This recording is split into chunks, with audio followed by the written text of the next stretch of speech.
Aylana to'g'ri burchakli uchburchakning katta katetiga urinib, shu katet qarshisidagi burchak uchidan o'tadi.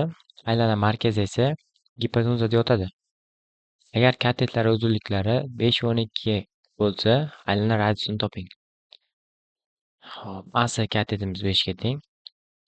BC katetimiz 12 ga teng. Aylana markazi 10 nuqta shu yerda joylashgan bo'lsin. Aylana markazidan aylanani BC katetga urish nuqtasiga radius tushiradigan bo'lsak, bu aylana radiusga teng va N nuqta bilan belgilaymiz.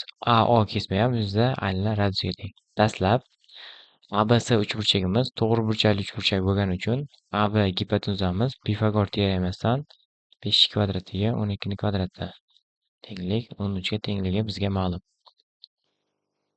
Xo'p, AB'miz 13 ga teng bo'lsa, demak, OB kesma uzunligini topish uchun ABdan ayrimiz A10, ya'ni 13 minus radiusga teng. Ikkinchisi, bu burchakni alfa bilan belgilaymiz. Dastlab uchburchak NOBdan sinus alfani topadigan bo'lsak, sinus alfa qarshidagi katetni, ya'ni radiusni gipotenuzasi 13 minus radiusga nisbatan. Uchburchak SABdan sinus alfani topadigan bo'lsak, sinus alfamiz qarshidagi katet 5 ni gipotenuzamiz 13 ga nisbatan.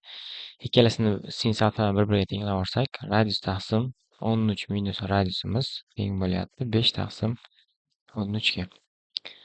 Proporsiya qilib olsak, 13 ta radius tenglik 65 minus 5 ta radius.